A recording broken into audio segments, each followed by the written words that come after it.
చాలామందికి క్వశ్చన్ రాకపోవడానికి కారణం రీజన్ ఏంటంటే ఫస్ట్ ఇష్టం ఉన్నట్టు దీన్ని ఒక ఫార్ములాస్ నేర్చుకుంటారు. ఎక్కువ షార్ట్ కట్స్ ఉన్న ఫార్ములా అంటే ఎక్కువ షార్ట్ కట్స్ ఫార్ములా ఉన్నటువంటి టాపిక్, అందుకే చాలామంది భయపడతారు. ఇది అంటే చాలా ప్రాబ్లమ్కో మోడల్ నేర్చుకుంటూ ఉంటారు కాబట్టి కష్టం రాదు. అన్నిటికీ ఒకటే మెథడ్ ఉంటుంది, అదేంటో డిస్కస్ చేద్దాం. ఓకే, సో టైమ్ అండ్ డిస్టెన్స్లో క్వశ్చన్ చూడగానే మీకు ఆన్సర్ రావాలంటే ముఖ్యంగా మనకు 3 వర్డ్స్ ఉంటాయి. డిటిఎస్, అవునా? డిటిఎస్. డి అంటే డిస్టెన్స్. సో తెలుగులో దీన్ని ఏమంటారు? దూరం. నెక్స్ట్ టీ అంటే టైం. టైం అంటే ఏంటి? కాలం. నెక్స్ట్ ఎస్ అంటే స్పీడ్. స్పీడ్ అంటే వేగం. సో ఈ 3 పదాలు రావాలి. ఫస్ట్ చూడండి అమ్మా, నేను ఆర్డర్ రాశాను. ఫస్ట్ ఏం కనిపిస్తుంది? డిస్టెన్స్. Second time. థర్డ్ క్వశ్చన్లో కూడా ఫస్ట్ దేనిలో చూడాలంటే ఫస్ట్ డిస్టెన్స్ చూడాలి. ఫస్ట్ ఏం చూడాలి? డిస్టెన్స్. సో డిస్టెన్స్లో ఏం జరిగింది, ఏమైనా మతలబ్ జరిగిందా, డిస్టెన్స్ అయినా వేసిండా వాడు అని చూడాలి. ఓకే, మరి ఎట్లా తెలుసు సార్ అంటే simple logic. Distance is equal ఏం చెప్తున్నాము? స్పీడ్ ఇంటూ టైం లేదా టైం ఇంటూ స్పీడ్. ఇక్కడ గుర్తుపెట్టుకోండి, టైంకి స్పీడ్కి మధ్యలో ఏముంటుంది? ఇంటూ ఉంటాయి. సో ఇంటూ ఉంటే అవి ఏ ప్రపోర్షన్? ఇన్వర్స్లీ ప్రపోర్షన్, విలోమానుపాతంలో ఉంటాయి. ఓకే, డిస్టెన్స్ టైం ఏమవుతున్నాయి? డివైడ్ అవుతున్నాయి, డైరెక్ట్లీ ప్రపోర్షన్. అనులోమానుపాతం. ఇవి కూడా ఏమవుతాయి? అనులోమానుపాతం. ఓకే, సో ఇక్కడ డైరెక్ట్లీ ప్రపోర్షన్ కాబట్టి ఓకే. డిస్టెన్స్లో మనకు వేరియేషన్ చూడాలంటే గుర్తుపెట్టుకోండి అమ్మా, సింపుల్ లాజిక్. కింద టైం అండ్ స్పీడ్ ఉంది కదా, ఎస్ ఆర్ నో? కింద టైం అండ్ స్పీడ్ ఉంది కదా, ఈ టైంని కానీ స్పీడ్ని కానీ పర్సంటేజ్తో చెప్పినా, ఫ్రాక్షన్తో చెప్పినా, రేషియోతో చెప్పినా, అర్థమవుతుందమ్మా? అది శాతంతో చెప్పినా, నెక్స్ట్ భిన్నంతో చెప్పినా, నెక్స్ట్ తర్వాత నిష్పత్తితో చెప్పినా ఖచ్చితంగా డిస్టెన్స్ ఎలా ఉంటుంది అంటే కాన్స్టాంట్ ఉంటుంది. డిస్టెన్స్ ఎలా ఉంటుంది? కాన్స్టాంట్ ఉంటుంది. ఈ ఫస్ట్ పాయింట్ గుర్తుపెట్టుకోవాలి. ఓకే, అంటే కాలాన్ని కానీ వేగాన్ని కానీ శాతాలు, భిన్నాలు, నిష్పత్తితో చెప్తే డెఫినెట్లీ ఏం కాన్స్టాంట్? Distance constant. ఎందుకంటే ఇవి వాడాలంటే పోల్చాలి. ఇవి వాడాలంటే ఏం చేయాలమ్మా? పోల్చాలి, కంపేర్ చేయాలి. కంపేర్ చేయాలంటే ఖచ్చితంగా ఏం కాన్స్టాంట్ ఉండాలి? డిస్టెన్స్ కాన్స్టాంట్ ఉండాలి. ఒకవేళ డిస్టెన్స్ కాన్స్టాంట్ లేదనుకోండి, ఇవి ఫ్రాక్షన్లో ఇవ్వడు, రేషియోలో ఇవ్వడు, పర్సంటేజ్లో ఇవ్వడు. ఇది చాలా చాలా ఇంపార్టెంట్ పాయింట్. దాదాపు 100%లో అరౌండ్ 40% క్వశ్చన్స్ దీని మీద ఉంటాయి.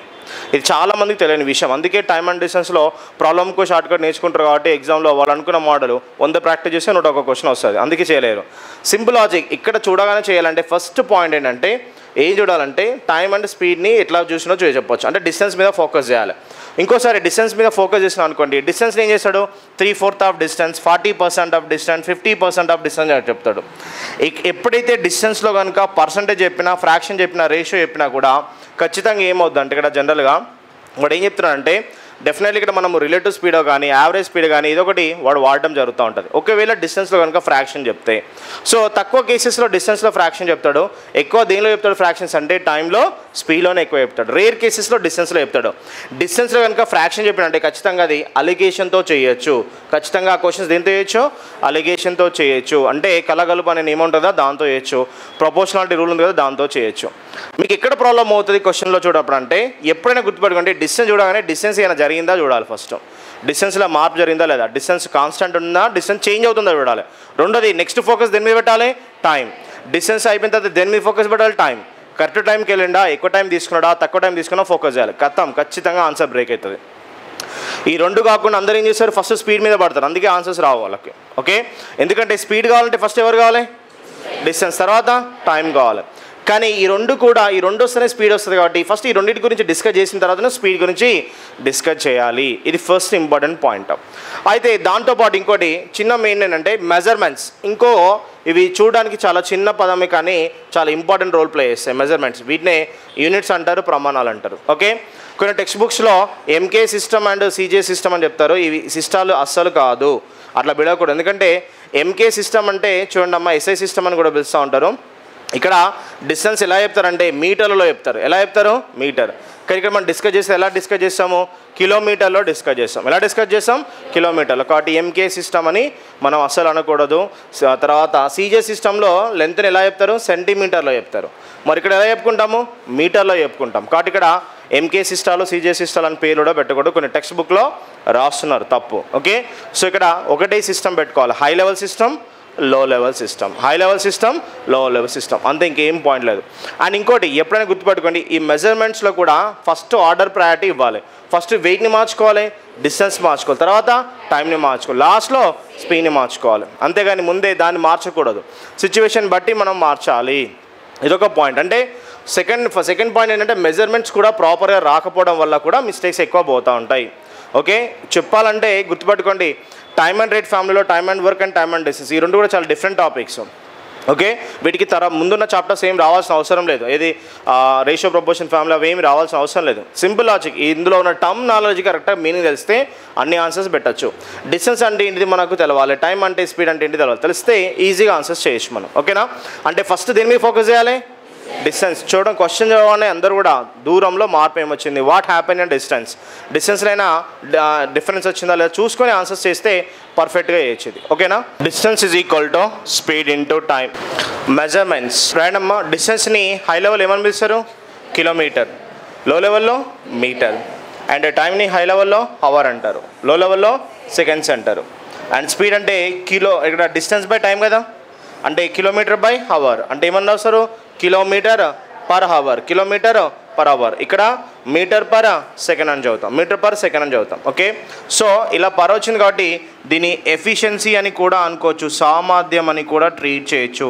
యాజ్ పర్ టైం చెప్తే, కాలం ప్రకారం చెప్తే దాన్ని ఏమంటారు, ఎఫిషియన్సీ అని కూడా అంటారు, అలా కూడా తీసుకోవచ్చు. ఇక్కడ కన్వర్షన్స్, హై లెవెల్ నుంచి లో లెవెల్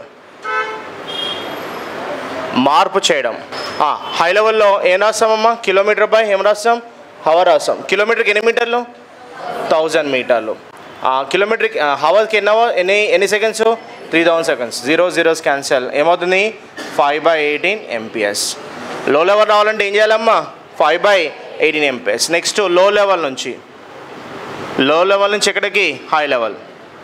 లో లెవెల్ నుంచి హై లెవెల్ చూద్దాం.